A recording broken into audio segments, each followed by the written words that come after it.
2 años sin 43. Miles marcharon en el país al cumplirse 2 años de la desaparición de los normalistas de Ayotzinapa.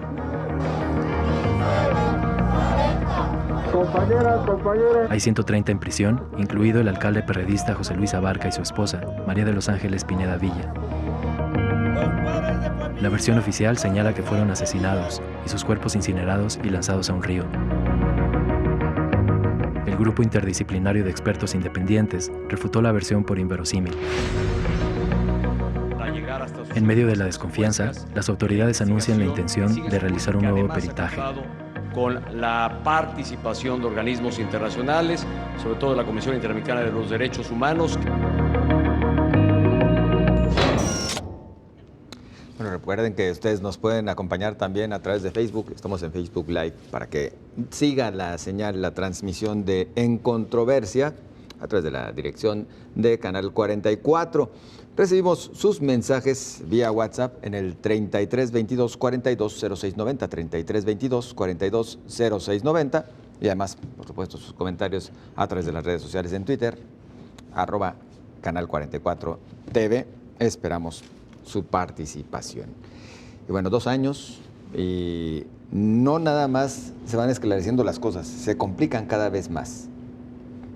Cada vez hay mayor confusión entre los mexicanos respecto a cuál es la realidad que envuelve este caso de Ayotzinapa. Bueno, José Ángel, yo creo que más bien el gobierno, eso sí, más bien el gobierno pretende que haya confusión, ha tratado todavía a 2 años a toda costa de tratar de imponer lo que han vendido como una verdad histórica, que en realidad no es más que una mentira oficial construida, manipulando pruebas, torturando a detenidos y sembrando dudas. Yo creo que, por el contrario, podemos, si rastreamos lo que han dicho los padres de los normalistas, los mismos normalistas y todo el movimiento de solidaridad con este terrible caso de desaparición forzada, con esta terrible tragedia y masacre, creo que está muy claro, fue el Estado. O sea, tenemos una tragedia, una masacre de las decenas que ha habido a lo largo de la historia, y creo que en ese sentido sí hay bastante claridad.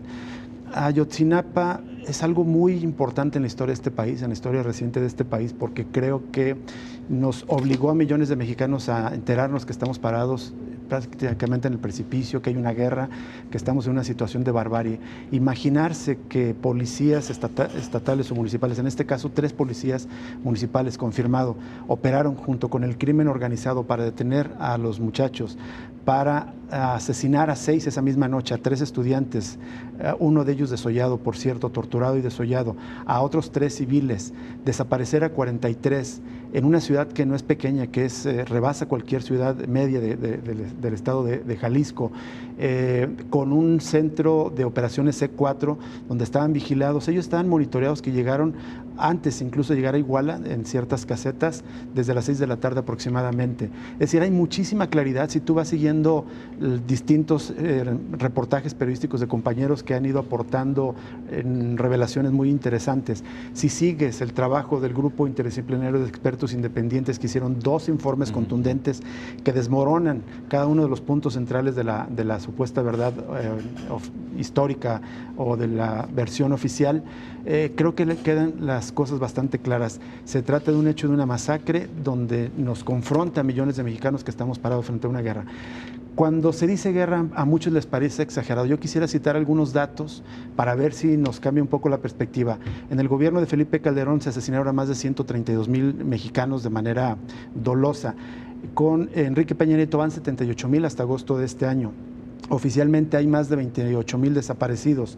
Hay 287,000 desplazados internos, 1,700,000 personas afectados o desplazados por la misma violencia, y hay cerca de 200,000 mexicanos que los proyectos de infraestructura, los llamados megaproyectos, los obliga a desplazarse. A esto le tienes que sumar entre 70,000 y 150,000 centroamericanos en paso, cuyas madres o familias han denunciado que están desaparecidos o asesinados en México. En conjunto tienes más de 2,5 millones de mexicanos afectados por la violencia de manera directa, pero si lo multiplicas por ¿A cuántas personas afecta a una persona desaparecida? A su familia, a sus amigos, lo puedes multiplicar fácil por 10. Lo mismo puedes decir de un asesinado. Lo que quiero decir es que estas cifras, y eso me parece que significa Ayotzinapa, nos obligaron a confrontarnos que estamos en esta guerra no declarada supuestamente contra el crimen organizado, no admitida como una guerra en contra de la población, pero eso es, y tampoco es una guerra caótica, tampoco es una guerra del crimen organizado, es una guerra donde también están coludidas autoridades, porque esta violencia y esta guerra les sirve para reorganizar el territorio, para quedarse con los recursos naturales, con poblaciones, para desplazar cierta población que no le es conveniente en ciertos lugares y propiciar los grandes negocios que están asociados a la acumulación por despojo. Me parece que Ayotzinapa tiene esta importancia y por eso es tan relevante no olvidarlo, seguir insistiendo que faltan los 43, pero también miles de desaparecidos más. Sonia Serrano. Claro, yo coincido con Rubén en el tema de lo que ha representado no solamente para los mexicanos, sino en la visión que hay de nuestro país fuera de nuestro territorio. Vemos, por ejemplo, que ayer el recuerdo de lo que sucedió hace 2 años se dio en muchísimos lugares del mundo. Vimos las manifestaciones de las 43 butacas vacías en muchos países. Pero además, regresando a lo que sucede en México, creo que nos permitió, muchos ya lo teníamos claro, pero en general permitió dimensionar de qué se trataba el tema de las desapariciones, porque este discurso que habían sostenido las autoridades con respecto a que se trataba de un asunto entre la delincuencia organizada, nos lo habíamos tragado la mayor parte de los mexicanos, o se lo habían tragado la mayor parte de los mexicanos. Cuando empieza a haber un acompañamiento del tema de los 43, que es lo que hace fuerte a este movimiento, se empieza a dar principalmente de muchas familias que no tienen nada que ver, como sucede también con las familias de estos 43 estudiantes, que no tienen nada que ver con el crimen organizado, y además se empieza a ver también mayor claridad sobre la participación del Estado en contra de la población, es decir, no es el Estado reprimiendo a delincuentes, no son delincuentes contra delincuentes, estamos hablando del Estado contra la población por distintas causas. Y además empezamos también a ver cómo esta verdad histórica, que en realidad es una de las grandes mentiras que se han armado en nuestro país, se reproduce con diferentes formas en todos los ministerios públicos y en todos los lugares en donde se está investigando una desaparición. En los acercamientos con los familiares de personas desaparecidas en nuestro estado, Jalisco es uno de los primeros lugares en desapariciones en nuestro país, empiezas a darte cuenta todo lo que no pasa para tratar de impedir que los familiares den o con sus desaparecidos o con pistas acerca de sus desaparecidos. Cosas tan simples como que los papás puedan tener acceso a las llamadas telefónicas de los hijos, se escudan en la protección de datos y en un montón de cosas absurdas que impiden que se sepa, con el sistema de la geolocalización, que además provocó una gran polémica cuando se hizo la reforma de las telecomunicaciones, que nos dijeron, necesitamos geolocalizarlos para poder garantizarles la seguridad. Ese es el principal argumento de haber incluido la geolocalización. Pues resulta que ahora que necesitamos localizar o saber dónde fue el último punto en donde estuvieron nuestros desaparecidos, es prácticamente imposible porque la autoridad obstaculiza estas pruebas. Las familias se han convertido en los principales investigadores, en los principales forenses, en quienes aportan la mayor cantidad de elementos. Pues después resulta que los ministerios públicos no los toman en cuenta porque no son pruebas obtenidas por la misma autoridad. Entonces, en realidad, la verdad histórica la vemos en cada uno de los casos de desapariciones en diferentes deformaciones, por no decir formas. Y creo que este tema de Ayotzinapa nos ha permitido, sobre todo, abrir los ojos ante cómo se está abordando el tema de las desapariciones en México. Y creo que implicó otra cosa muy importante. Yo creo que el tema de Ayotzinapa, todas las movilizaciones de solidaridad que desató, sobre todo los 3 meses siguientes a ocurridos estos hechos en Iguala, los terribles hechos de la noche de Iguala, del 26 y 27 de septiembre de 2014, Si recuerdan un poco, hasta antes de eso había esta idea de que había un momento mexicano y que Enrique Peña Nieto ya fuera pagado, ya fuera gratuita. Aquella portada de que estaba salvando a México era una mentira. Se la compraban en el extranjero, se la compraban algunas élites o alguna clase media mexicana, pero la mayoría no. Y tras los hechos de Ayotzinapa, todo eso cambió. Yo me atrevo a decir que Ayotzinapa significó la tumba del proyecto político y económico, es decir, todas las reformas estructurales también de Enrique Peña Nieto. Según uno de los encuestadores más conocidos en este país, Ulises Beltrán, él publicó una serie sobre aprobación presidencial, esto lo sacó en el 2015.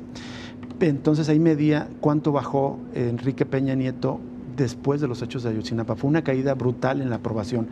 Y seguramente ahora será más con la estúpida decisión de Enrique Peña Nieto de invitar a Donald Trump. Seguramente cuando salga la medición a lo mejor será mayor o semejante, pero sin lugar a dudas, esas movilizaciones, al darse cuenta del tipo de gobierno que tenemos, la complicidad, la convivencia, prácticamente saber que el crimen organizado y policías o gobernantes eran lo mismo, como se demostró en Iguala, en Guerrero, y que está multiplicado por todo el país, fue un asunto muy importante. Y a partir de entonces es que viene esta caída consecutiva de Enrique Peña Nieto, porque también la gente se da cuenta de que las policías a las que les pagamos de nuestros impuestos, nuestros gobernantes, no están para cuidarnos. Muchas de las veces son justamente quienes operan las desapariciones o quienes nos buscan a todos estos hijos, a todos estos familiares de los que hablaba Sonia, y por eso implicó un punto de quiebre muy importante. Revisemos los casos de Jalisco, ahí están las policías de Tlajomulco, la de Guadalajara, la de Zapopan, como las últimas que tuvieron contacto con nuestros desaparecidos, ¿no? Bueno, hay mucha participación de nuestro público. Yo nada más les haría antes a ustedes la pregunta. La pregunta que se ofreció para que usted participara a través de nuestras redes sociales tiene que ver justamente con si hay posibilidades de un esclarecimiento de este caso, del caso Ayotzinapa. Hay visos, aunque lejanos, no sé, de que el asunto se pueda esclarecer en su totalidad. Sí, yo estoy convencido que sí. Y de todo el trabajo del grupo interdisciplinario de expertos independientes, es obvio que la mayoría del auditorio conoce el trabajo de estos 5 reconocidos, digamos, especialistas, activistas, extranjeros, 2 mujeres y 3 varones. El trabajo que ellos llevaron a cabo fue muy importante. Es histórico también porque se demuestra que si realmente alguien quiere llegar a la verdad, es posible hacerlo.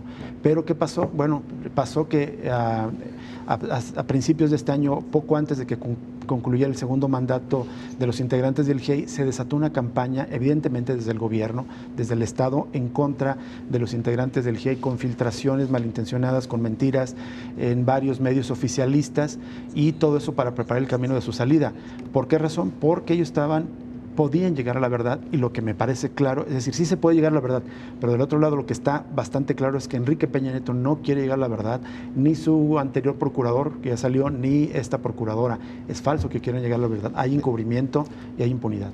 Tenemos que ir rapidísimo. Algunas de las respuestas, algunas también se nos van a quedar en el tintero y ofrecemos una disculpa. La pregunta, Canal 44, 2 años, ¿confías en que se esclarecerá la desaparición de los 43 de Ayotzinapa? Bueno, Nible dice, en definitiva fue el Estado da y te quita. Ya hemos visto que si quiere te ayuda. Muchas gracias. Israel Coronado, concuerdo con Rubén, es súper acertado en el tema. Todo sucede en México. Gracias. Héctor González, Ayotzinapa, asignatura pendiente. Dudo que Peña pueda esclarecer. Álvaro Vázquez, me encanta participar en controversia. Aquí sí dan lectura a todos. Saludos a Rubén y seguiremos. Dice, muchas gracias. Muchas gracias. Nos vamos rapidísimo a la pausa y regresamos enseguida. No se vayan.